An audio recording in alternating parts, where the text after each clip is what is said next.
Hello there, Libras. Welcome to your weekly tarot reading. So this is going to run roughly from August 20th to August 26th. Before we go into the reading, I just want to apologize to you guys for not having your readings out, I believe, for June and also July. I had a little injury to left hand, so I was out of commission for the entire month of July, and so I'm back. I'm going to be doing these readings consistently, and I was grappling with like a better way to do these readings because I felt like the monthly readings were really long, and it dealt with a very long time frame. So energetically, it was very, very draining for me. So after doing like 4 or 5 of them, I was just burnt out. And so I'm trying to do the weeklies instead, mainly because the energy is shorter. It's easier for me to be more concise. The energy is a lot easier to read. So we'll do this for, this week and then next week and then moving into September. We'll see. But I will be publishing your videos. Okay, I'll be a lot more consistent. The way that this works is these are two separate spreads. So the first 5 cards deal with your love life, and the second 5 cards deal with, your general energy. So it starts here. Let's talk about your love life. And this is quite interesting because I feel like last week was busy, busy, busy. Last week was just across the board for all air signs. It was just like really busy, hectic energy. And, it's Mercury retrograde last week too, and it ended already on the 19th. So it was all about, doing damage control, going back and redoing things, revisiting things, revising things. And products that were turned in were then returned for us to fix, right? So it was just like one thing after another. And I feel like it was so busy that you didn't have time to entertain, love and romance. So this is a week where you can kind of exhale, where you can kind of relax and kick up your feet and be in control, be a lot in control with your love life, okay? First of all, let me just talk about this. You've got somebody that is giving you a lot of communication. So this is Skype, email, text messages, phone calls. There's a lot of communication between you and another person, a lot of communication. Possibly a fire sign, sun, moon, or rising, Sagittarius, Leo, Aries. The energy is very, very fiery. It's somebody who's like really got their eyes on you, and they're constantly, constantly shooting you messages, and they're constantly making themselves known like, hey, I'm over here, I'm available, I'm interested.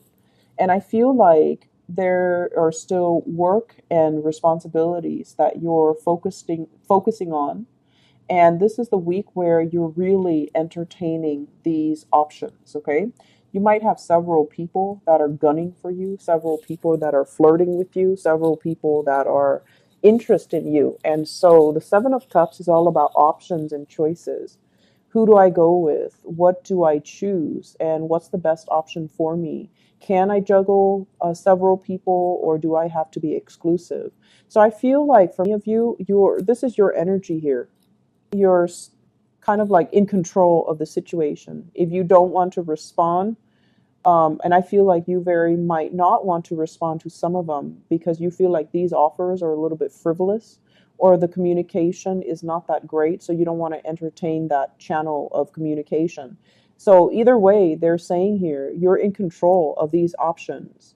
No one is going to be able to force you to do something or say something that you don't want to do. You're not going to respond to people because you feel bad. You're not going to respond out of that sense of obligation. So I feel like you might stop communication with some people, especially the ones that are like really flaky. So I feel like possibly Earth sign, Taurus, Virgo, Capricorn, somebody that you've invested a lot of time in, that you've been waiting on, and I feel like they're showing themselves to be not as reliable. So you might ghost them, you might stop communicating with them. And then I also have fire sign, and this is a very strong Aries energy. Sagittarius, Leo, Aries, and this is somebody that you see potential with, okay? The 7 of Cups is a card about fantasy, like not even going forward with the relationship, but kind of fantasizing about the person, fantasizing about what can be, fantasizing about like, oh, that looks so good. Like, do I want to go with that? So I feel like there's a very strong, it's not the emotional connection isn't there just yet, but it's the beginning of something. And you have, communication that's going to be coming through the rest of this week. Whereas last week they came through, but you couldn't do anything about it because work was, kicking your butt, right? And so this is the week where you kick up your feet and you're just like, okay, what's coming in? Let me check my text messages.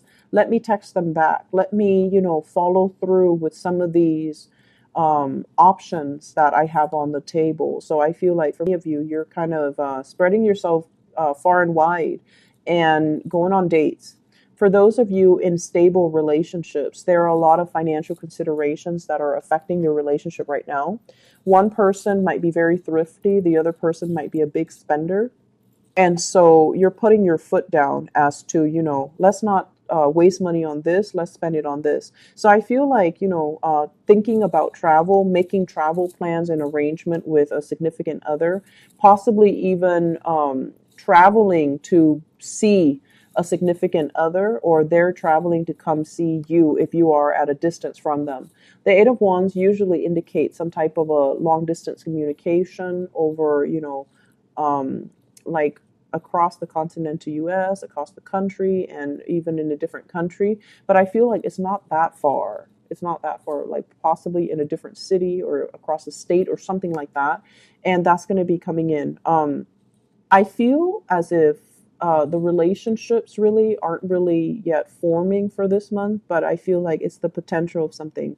Some of you are eyeing your options very, very critically, and you're just like, is this person for real? Are they going to offer me um, what I need? Because I feel like you're looking at their history and you're just like, they don't have a history of being consistent. They don't have a history of longevity. Do I really want to entertain this option? Mainly because you don't really quite trust them, okay? Not that they're sneaky or deceitful, but it's like you don't really trust their track record. You don't know if they're gonna, break your heart and run away, pretty much. So you're eyeing this a little bit critically, and I feel like they might weave you a really nice romantic story. They might weave you this tapestry of like this amazing romance or this amazing future together, but it seems like it's not very grounded, and so you're looking at it skeptically. It's okay to do that because we are ending we're moving into this week where the Mercury retrograde cycle has ended. So the fog is lifting and you're seeing the reality for what it is. And you might feel like somebody is a little bit too idealistic or a little bit of a romantic, and they're not looking at situations just practically, okay? Moving into other areas of your life, I feel like there is a major friendship here. So this is the Two of Cups. This is a major bond, a very caring, soulful connection that you have with another person. I have a fire sign here, a Sagittarius, an Aries, or a Leo, Sun, Moon, or Rising. And I feel like this is a very warm, loving type of a connection that you have with another person. Um, I feel for some of you, honestly, it might be in the work front where they're looking at other opportunities. There might be job offers available to them. And if this person were to leave, it's going to leave you feeling very, very empty, right? And so, on the one hand, we're always happy when the other person is moving ahead in the direction that they want. But on the other hand, it's like, you're leaving me behind. What am I going to do without you? So I feel this sense of impending kind of separation between you and another person. And then I feel like because they're moving on ahead with their life, it's also making you question, am I happy where I am? Do I also need to make a move? And I feel in life in general, whenever we have one of these soulful connections, the other person is brought into our lives to help us learn. So they're learning through you, you're learning through them. Their energy is very adventurous. Their energy is like here today, gone tomorrow. They're always scanning the horizon for new opportunities for growth. Not because they're opportunistic, but because they are here to grow, they want to grow in their skills, they want to grow to their full potential. And where you are as the Knight of Pentacles is you feel a little bit stagnant. You feel like this person is moving. Maybe I need to move too. Maybe I need to reassess my priorities. And so I feel almost like a friendship that is coming to an end, mainly because of relocation, job offers, or people moving in and out of the workplace. And I feel like you're looking at this like you should be happy, but you're kind of worried, like what's left for me, right? Um, some of you, this is a crossover, I feel here. The two energy blends together. You might have a connection in the work environment with somebody that's younger. They're moving on with their lives, and you want to make them an offer. Like you might like them, you might want them to stay. You might feel like if I were to tell them that I care about them, what I'm offering versus what they're being offered, it pales in comparison. So you're going through a little bit of a self-esteem dip where you feel like you don't have enough to offer them to stay. And so what I sense overall is this is a soulmate connection here. It doesn't happen, multiple times in our lifetime.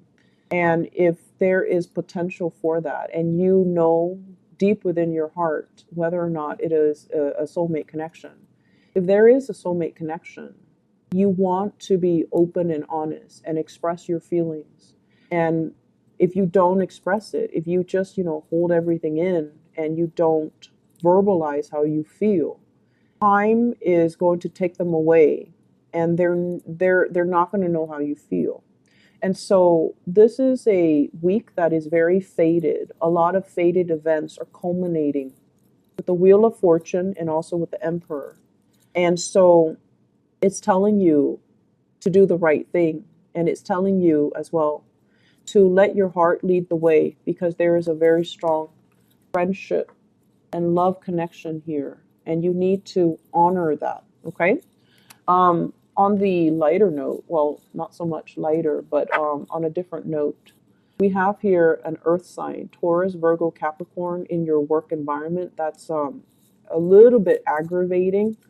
I feel like this person, it's somebody that is not very cautious with their time. So like they do things and they might miss steps along the way, or they're doing things and they're not very conscientious they're not very systematic. So they might rush into things and then, abandon projects, or you feel like you can count on them and then at the last minute they can't pull through. So that's a little bit of an annoyance.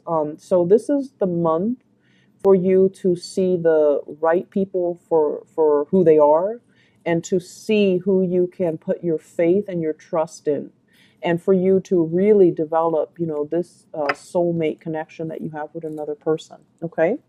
I hope the reading has been helpful, and I hope that it's direct and it's helpful for you guys in identifying who these characters are, so that you can make the right decisions and move towards the right people rather than the wrong people. Okay. Because I feel like that's just the bottom line with your energy, where you might be a little bit suspicious, but there is something worth exploring here. And don't let the opportunity pass you by, okay? So Libras, enjoy your week, and I wish you the best. I'll be back next week, okay? Take care. Bye-bye.